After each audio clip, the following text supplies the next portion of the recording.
In the southern of the United States, there lives a remarkable bird. A bird that has lived wild in the woods for centuries. A bird who no less an authority than Benjamin Franklin put forth in candidacy as a national emblem of our country. A bird who hatched in May will at the end of the first summer weigh 10 pounds. A bird with a long neck and legs, a blue head, and with breast and back feathers of a subdued though iridescent beauty. A bird who, when grown to a weight of 20 pounds, can fly at speeds of 50 miles an hour through trees. A bird whose sense of hearing is simply phenomenal, whose sense of sight is even better than that, and who bears the same resemblance to the barnyard turkey as I do to Jack Dempsey in his prime.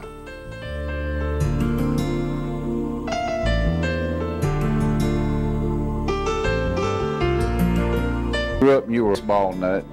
You dreamed about playing catch with Mickey Mantle, if you're my age, or if you dreamed up watching football, you thought, man, I'd like to meet Johnny Unitas. Well, I went through that too, but the guy I wanted to meet was Tom Kelly, because I got addicted to turkey hunting real early, and there was a couple of things that affected me, but one of them was reading the book, The 10th Legion. And I read that book to this day. Every year before spring starts, I read that book, because to me, he puts in clear perspective what it means to know the rules, to know the background, to know how special turkey hunting is. And there was one passage in his book, The 10th Legion, toward the end, and when I read it, I said, that guy understands it, because he feels the same thing I do. I got it marked in here. I read it all the time. And it's on the last page of his book. It says, the first turkey that ever came to me on the ground did it a long time ago.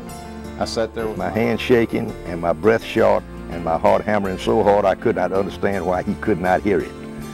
The last turkey that came to me last spring had exactly the same effect, and the day that this does not happen to me is the day that I quit.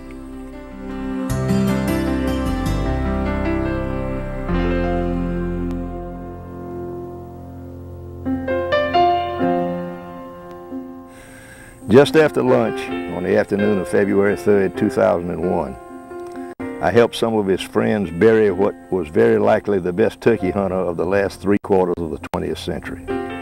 We put him near the ashes of his fathers and the temple of his gods, and we did it through the doors of the church he had joined as a boy of 11 in 1938. The guy that I wrote about in Afternoon on the Handles was a fellow named Jim Andrews, and Jim and I had been hunting together for nearly 40 years when he died. Jim was one of these fellows. He never did anything much different than anybody else. He didn't have any unusual techniques. His yelping was good but not outstanding. He was a good woodsman because he was a professional woodsman, but he was a turkey magnet. He was one of these guys that if I had to, I can't now because I can't get him, I can't dig him up. But he's one of those guys, if you had to get a turkey kill for $1 million, Jim Andrews would have been the man to go to do it for you. He sleeps in the graveyard of the First Presbyterian Church of Camden, Alabama, 2 miles below the bottom curve of Gee's Bend on the Alabama River. This spring, on any cool morning before the leaves get too big, if you will station yourself at the Litch Gate of the cemetery, it will be possible to hear faint gobbles along the south bank of the river, all of which only means that in addition to being buried with his fathers, he is also buried in the midst of his avocation.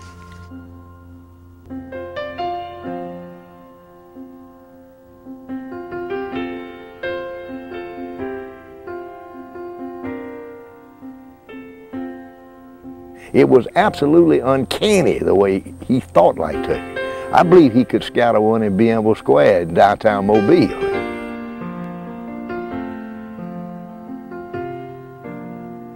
The second service was called the funeral oration, and at this one the preacher informed the congregation as to what direction, in his opinion, the soul of the deceased had gone. I would have been willing to bet that there had not been one delivered in this state, even in one of the backwoods serpent-handling congregations since 1910. But I am pretty well convinced that last Easter Saturday morning in Pickens County, Alabama, I heard one. There was a first-class natural blind in a clump of buckeye bushes at the base of a 2-foot ash, and all I had to do was sit down and get comfortable.